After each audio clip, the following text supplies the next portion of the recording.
This Jocks 94.5 podcast is brought to you by Millennium Satellite and Video. Log on to msbnow.com. TV excellence everywhere. That's Millennium. McElroy and Cubelic in the morning starts now. All right, welcome back in. McElroy and Cubelic in the morning. Appreciate you guys tuning in. Going to talk to Adam Cole about an agreement between Auburn and Alabama that took place yesterday. It's pretty important, but what do we need to know about it? How important is it actually? Before we do that, Greg, tell our listeners about Bromberg's. Well, Bromberg's been my go-to here in the community for a very long time, but it's also been the community's go-to as well. They've been serving the Birmingham area for nearly 200 years, and they continue to provide the natural diamond jewelry that is incredibly special. I mean, natural diamonds, they began being created 3 billion years ago. Think about that. It's a luxury like no other, and every natural diamond is one of a kind. And what it symbolizes in your life is also one of a kind as well. And these are timeless gemstones that will remain with us forever and potentially be passed down through multiple generations and cherished as family heirlooms. So to discover the latest natural diamond jewelry, visit Bromberg's in Mountain Brook or at the Summit, or you can go online at brombergs.com. All right, Adam Cole joins us now on the Higginbotham Hotline, covers Auburn for USA Today and the Montgomery Advertiser. An agreement between Auburn and Alabama, Adam, we don't see this very often, these sides coming together for different reasons, but this one specifically, a joint statement in opposition of the Protect College Sports Act. Why do you think that they felt it important for these two universities to release this statement together? You know, it's a great question because this is a situation where, you know, it feels like this is about the second or third time we've seen legislation try to work its way through, and you've seen some opposition. But yeah, I mean, looking at this stuff yesterday, it's not like there are a bunch of teams that are coming out, a bunch of programs coming out just in opposition of it. I think yesterday, just in looking it up, I think the only other group of schools that's done it is Texas and Texas A&M, but no, just in looking through it yesterday, I think the biggest thing I usually see is the fact that this allows for further like litigation, as though we've seen it. You know, I think about a lot of the eligibility cases of a Diego Pavia or a Trinidad Chambliss, and I think that's a really big element of this stuff that's currently going on Capitol Hill. Is you want something in place that's going to eliminate, you know, that sort of option moving forward. And I think that's really the biggest piece of it.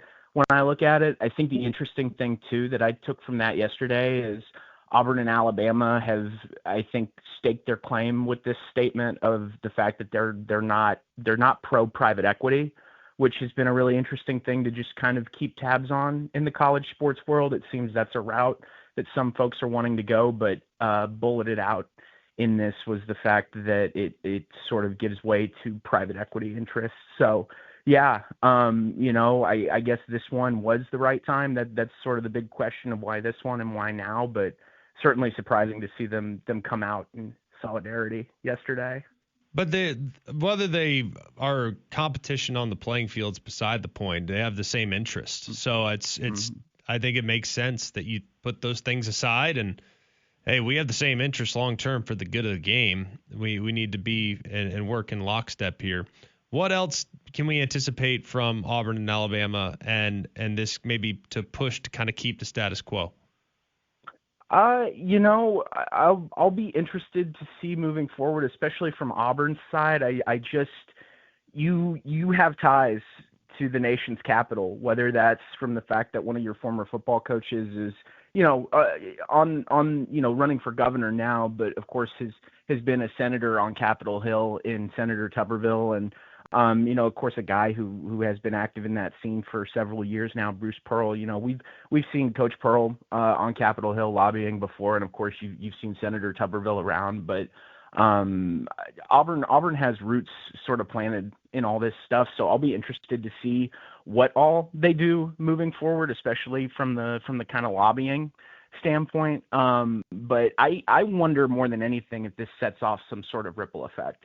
You know, of course, you've had one set of rivals come out in opposition to this, but now you have Auburn and Alabama, and I just wonder if we'll see other schools, you know, voice their opposition to the Protect College Sports Act now that you've got, another set of rivals in that ring, and pretty notable ones at that.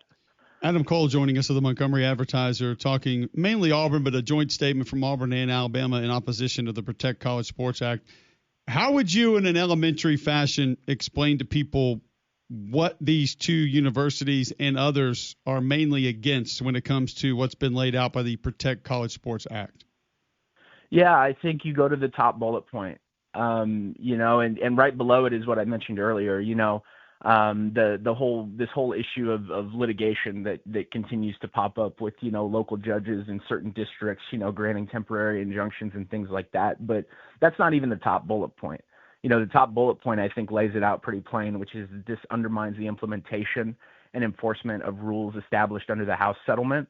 I think that's another sort of big element of this thing, is people aren't looking for that to be heavily altered. Everything that happened, a year and a week ago now today. But that really would be the biggest thing to me, is, people are looking for a way for a house to get codified, right? Like, I think that's really the biggest hurdle that college sports wants to see cleared. And, if this is something that's undermining the implementation and enforcement of those rules, then yeah, why would you get behind it? Why would you back it now that we've already gone through this many hoops to get house to where it is now? How much push will be required to actually make something happen here? I push is, I think, a lot is probably the simplest answer, but I don't know how long it's going to go on. But it seems that we have found ourselves in this rhythm of a politician working up and sponsoring a bill or some sort of legislation before eventually there are holes poked in it and we circle back and kind of do this. I will be interested to see how long that goes on, but it's not going to shock me if we do this whole dance at least once again, maybe even twice. At this point, you've got 4 bullet points, if we want to go by way of that Auburn and Alabama are in opposition of. So hopefully the next time this circles back, you can cut down on that, and, maybe you won't have to do this dance 4 times over to get those things worked out and compromised. But I think it'll take significant push, just because I feel like you're really having to go through the political process here, right, of compromising and boiling this stuff down to, trying to have the least cons on the list for the bill that eventually you hope passes. So I think it will be a little while, and I'll just be interested to see how long it goes more than anything. Talking with Adam Cole, the Montgomery Advertiser. He covers the Auburn Tigers. He's with us on the Higginbotham Hotline. So we were talking about this team. We were talking about Baylor, the matchup, and kind of what we like, what we're a little concerned about with this Auburn football team. Offensively, what are you hearing? What do you think? What do you believe? What do you maybe know about where this offensive line is and where that's going to lead to this team potentially being able to run the football early against Baylor? That is the big question mark. And I think when I look at a lot of the concern for this offensive line, I go back to one name, and it's really their health more than anything, but Stanton Ramil, the Thompson High School product out of Alabaster, who wound up at Michigan State his first few years. He was dealing with an injury all off season and didn't really get to be a full participant in the spring. And so his health is the biggest key. If you get him back in at full health by the start of the season, you've got, in theory, your starting left tackle. We'll see about that. But that's really sort of the linchpin in it right now. But the expectation has been since, late spring and even a little before then, that he should be at full health by the summer. You felt that way coming out of the spring, like at least in terms of Auburn's health, you felt they were good in a relative sense. And to this point, it has been, with the exception of the recruiting trail, I guess, a pretty quiet off season for the football program, which usually this time of year, like, it's not such a bad thing to not be making a bunch of headlines, because it seems like this time of year, if you're doing that, usually it's things that aren't good. But for all we know, it seems like they're on track to have near full health heading into the fall, and Stanton Ramil will be kind of the linchpin. What would you say? Oh, I'm sorry, I didn't mean to cut you off. Go ahead. Oh, you're good. I was just kind of reiterating, like, if you can get him back at full health, you feel like you've got all your pieces and all your options to kind of build it out. What would you say is kind of the biggest question mark that they're dealing with internally there? Like, what is the thing that they're most interested in finding out in fall camp? I would say the biggest thing is just how ready is your group of youth, so to speak. How ready are they to play and be contributors? It feels like that was kind of the question year in, year out these last 3 years under Hugh Freeze, because you had so many young guys you were leaning on. But with this group, it's all pretty makeshift. You've got some young guys that you held on to from the last regime, but beyond that, a couple South Florida names, a lot of transfers, and a handful of freshman signees. But we saw a lot of rising sophomores, Ty Buster, Killian Zaire, a true freshman, a legacy guy. Those guys were involved getting first and second team reps in the spring. Some of that is due to injury and things like that. There were a lot of guys who were sidelined days at a time in and out in the spring. But if you can have some of those young guys at a place where you feel like they're ready to contribute and make an impact, I think that's going to go a long way in terms of what you've got in the trenches. Yeah, I don't think there's any doubt. Adam Cole joining us on the Higginbotham Hotline talking Auburn football. What will the running back depth chart look like week one, in your opinion? Oh, that's my favorite question about this team right now, because it's so deep, that room. You've got 4 leading running backs from a year ago. I think if you're asking me for where I think it goes, I think you've got Jeremiah Cobb at the top. I just, getting him back alone is significant, but you've got a guy who's been there for a while. I don't see him getting dethroned. But then after that, I think is where it gets most interesting, and I really think the next in line is Bryson Washington, and then from there, I would imagine it's more of a hot hand type of thing.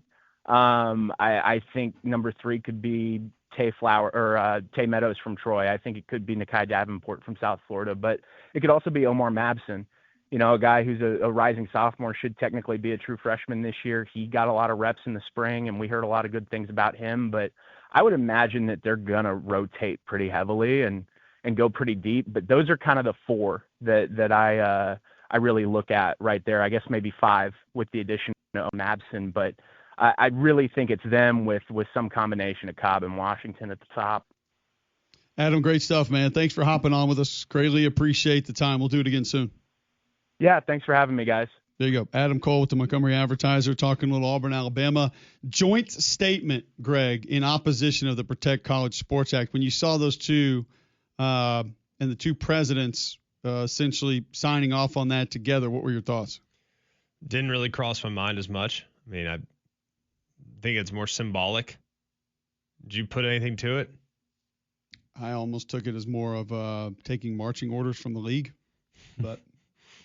And I'm not accusing anyone with the league saying that, hey, go do this right now, but having the understanding of this is where we are. We're strength in numbers. So if the league is here and this is what the league wants moving forward, let's come together from our state's perspective and put this out there.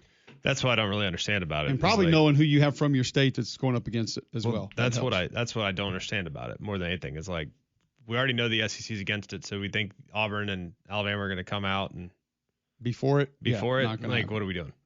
I'm glad they did it, awesome, but like, bit of a nothing burger for me. I feel like it was pretty obvious where they probably stood on the matter. It does. There was a little bit of interesting verbiage, I thought, of establish an expansive federal program reaching into roster decisions, game scheduling, internal governance, to micromanage college athletics. Essentially against that, which I haven't heard it stated that way yet, but I do think that there is some reality to that when you think about it. Yeah. They also reference advancing private equity interests, obviously not one that, and essentially going against what the bill itself labels as stabilization, or attempts to do to stabilize, that they think will go the opposite direction, which it's easy to see the side of Auburn and Alabama on this, and why some of those things that I think a lot of people look at as an easy fix could be very problematic down the road. Except from the get-go, I can see anything and everything happening all at once. All of it makes perfect sense to me. If you believe that this bill can save everything, I can see why you feel that way. Right. If you believe that this bill will ruin everything, I can understand that thought process as well. Like I really can see both sides, and I really don't know. I can't sit here and tell you I do. I really genuinely don't know. It's going to be intriguing to see where this goes because we all had confidence in it at first. Now it feels like that confidence is sort of faded, and now we don't really know where to go. More on it right after this on Jocks. Go inside Jocks 94.5 on Jocks TV. Morning Jocks, Mac and Cube, and Three-Man Front video simulcasts are presented by Bill Smith Buick GMC and Game Day Men's Health. Watch on the Jocks mobile app and YouTube by searching Jocks 94.5 TV.